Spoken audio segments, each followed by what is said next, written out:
welcome to our new podcast, our first episode of Marksplain It To Me. Um, what is the podcast about? So basically, the idea is I'm going to explain investing, money, financial stuff in the simplest form, basically the way I have to do it every single day for Carly. Yeah, which, not gonna lie, don't worry, I've made him promise it's only gonna be 15-minute episodes so that we don't have to listen to him drone on and on and on like I have to do. So it will be a bit more fun and a bit more easy to understand than all the normal jargon that is out there. And why did we kind of start doing it? I think we always get asked what I do. I've been in investing for 5 or 6 years at this point, and people always say, I want to get into that, but I don't have a clue where to start. And it's really complicated. So we're going to make it as simple as possible for anyone to understand and hopefully get involved. Yeah, basically, Mark will take a word that maybe is used quite a lot that people just don't have a clue what that would mean, or explain how the market kind of works. Obviously, we're not financial advisors. This isn't going to be a podcast about, oh my God, you should definitely invest in this or that or the next thing. It's more just about trying to make kind of getting into it a bit more accessible for people. I think that, like Mark touched on, whenever, Mark tells people what he does, they're always like, oh wow, like, I would love to get into that or know more about it. And it's just not, I think it can be quite confusing on where to start because there's just so much out there. Um, and yeah, Mark's very good at simplifying it for me. So we thought, let's take that and take it somewhere else. Yeah, exactly. It's just about making it easy and accessible for people, and it's not about you need to have thousands of pounds and go and invest. It's more just so that when you hear a term either on the news or if you see some influencer telling you they turned $100 into $10,000, you know what the ins and outs are, and we just make it as easy as possible, basically for people to follow along. Yeah, 100%. And I think like our main goal for starting the podcast is really just to try and, bring that accessibility to people. There is so many people that do want to get started in investing, trading, even crypto, and they just don't know where to begin. And like Mark touched on, there is all these people out there that will claim to give you the world, you put $100 in this and you'll be a millionaire. And that's not really the case. And I think I think there's a lot of misconception around things like investing, trading, crypto, where people almost view it as a lottery. Like you're just lucky. Like you've just put some money on something and it's just so happens to you've lucked out and made all this money from it. And I guess there probably is an element of luck to that. But there definitely is a lot more that goes into it, and having an understanding of what to look for when you're wanting to make those investments is kind of what we're going to try and help people with. Yeah, exactly. And I think everyone understands like the cost of living and investing and things like that might not be their top priority. But we're just here to explain some of the terms in the simplest possible way and hopefully help some people out. Yeah. And myself, like Mark obviously does tell me quite a lot of things Just doesn't and understand the word. don't understand a word of it. Like I said, he is good at simplifying things, and for me, I'm very much a person of I understand something when someone can relate it back to something that, like I understand. So there will be times where Mark will maybe, explain something to me and I can give my own analogy back, and that's how I can understand it. So if Mark's saying something to me and I can say, oh, so basically if I went to Zara and I got this top and I returned it with that, and that can basically explain to me, and in my head it clicks with me. And I think a lot of people would understand, if you were to relate it to real world things that you do every day, you start to then gain a bit of a better understanding of And I think as well as if there's anyone watching or anyone listening, hopefully some people actually watch or listen. Yeah, send in like what you want explained because there's loads of terms that just get thrown around these days. Like the obvious one's inflation. Inflation gets thrown around, but no one actually understands what it means or how it's calculated or how it impacts them day to day. They just know prices are going up. Don't worry, we'll So do an episode about that. yeah, that's an episode. But yeah, if there's any specific terms or anything you want explained, we're more than happy to do it. That's the whole point. Yeah. And what would you say, just first episode, off the top of your head, like three really like relevant words or like really, what's the word I'm looking for? I don't know. See, this is why we need a podcast.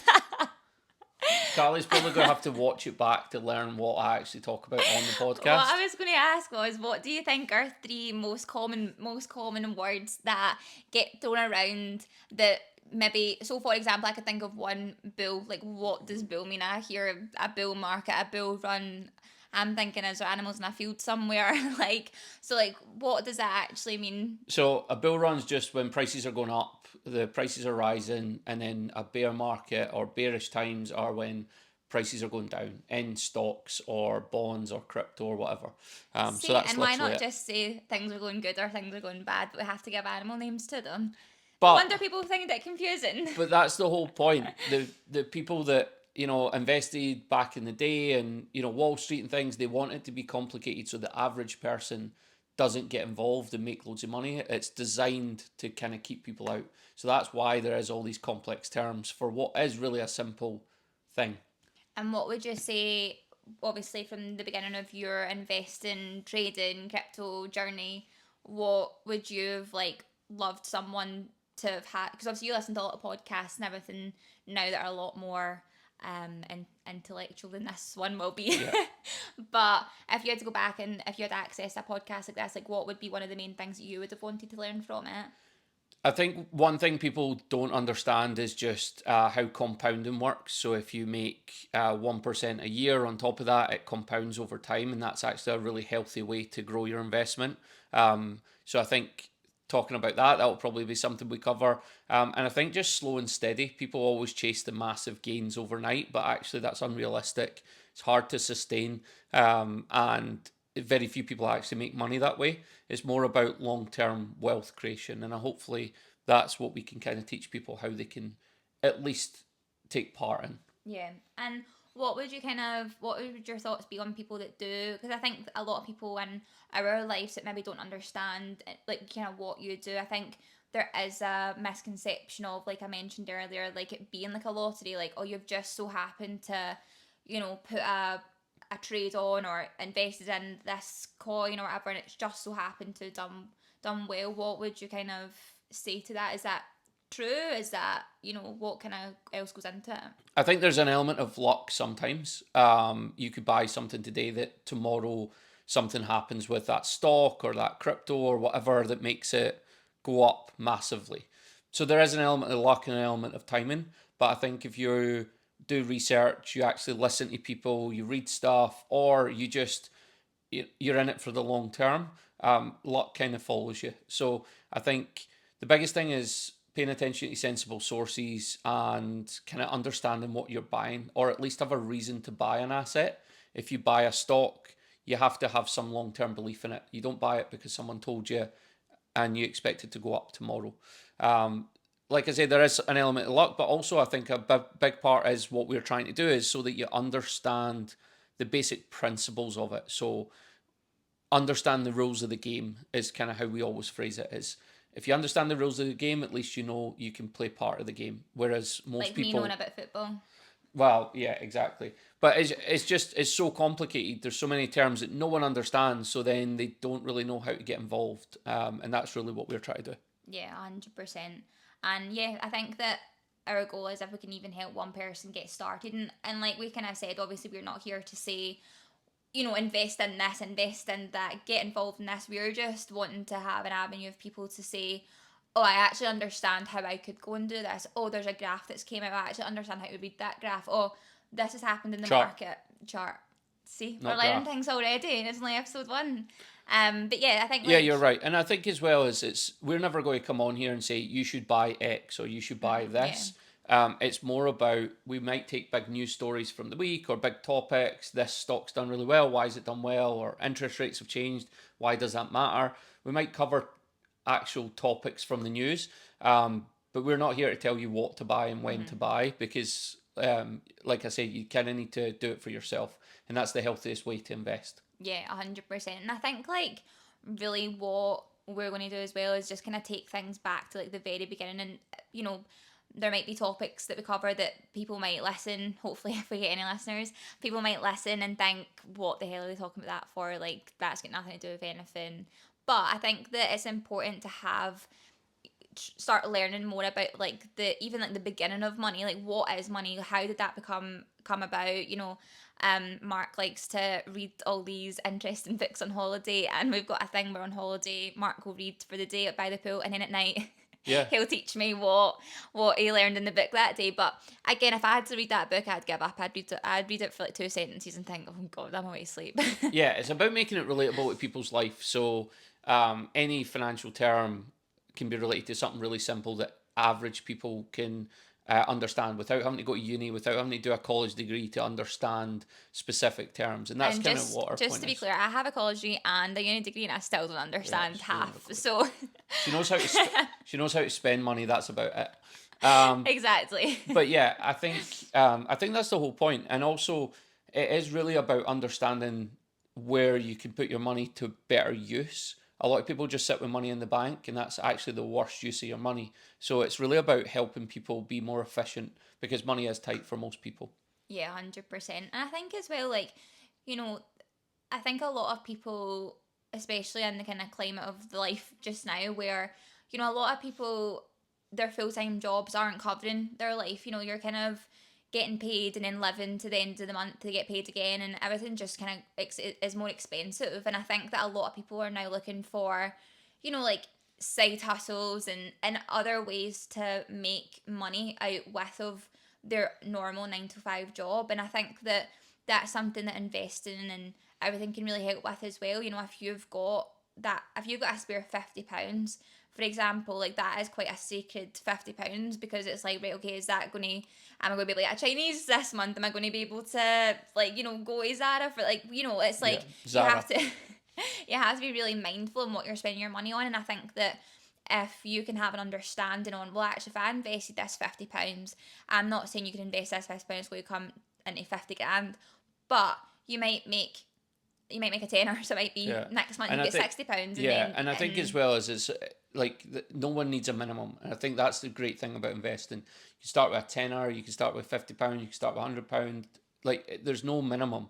What it is about consistently investing over time. And investment should be a life skill. People should start investing really early, and they should invest basically for all their life, even if it's a bit by bit, week by week, or month by month. Over time, that's going to add up, especially if you invest it in kind of long term assets.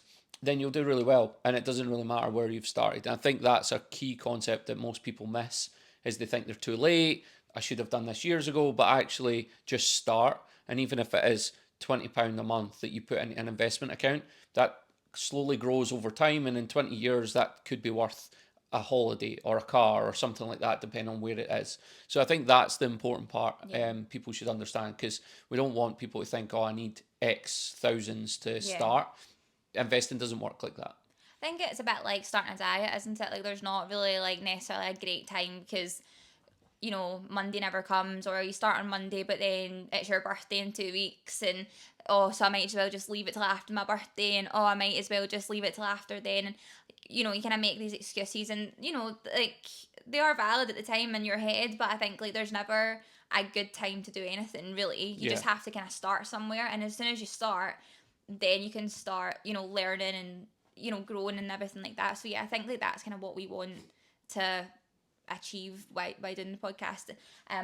We do have two miniature dash hounds that are Big features of the podcast. will be big features. Big beneficiaries of investing as well. But yeah, I think that's it. We want it to be easy to access, easy to understand. We'll cover topics that you've probably heard about in the news, or at least you've heard about, or they're topical that week. And yeah, just make it as simple as possible. And I'm not right on everything, so happy He's to not. disagree. I can Get the attest to that. He's get not right on everything. Yeah, get some trolls. I'm more than happy to deal with people that disagree with my opinion. It is a game of opinions. Some people are going to agree, some people are going to disagree. That's fine as well. I don't like a troll, so please don't troll me, troll Mark. But yeah, basically, we've called the podcast Marksplain It To Me because, like I said, Mark does have a good ability to take something and really be able to simplify it. And then I'm basically here to make sure he doesn't drone on and on and on, and he doesn't get too technical. So whenever he starts using big words, I'll be like, right, come on, we don't know what's going on here. Yeah. Spending ban's the biggest word she disagrees with. I don't know that term. Yeah. I'm not familiar with that term. Maybe we can go over that in an episode. That's definitely an episode. But yeah, that's pretty much us for the intro episode. I think we've kind of basically tried to make it as simple as possible. We've got loads of episodes coming. We'll have loads of clips as well. And hopefully you enjoy it. And hopefully you send in some suggestions we'll cover. Yeah. Amazing. Thanks very much. Thanks.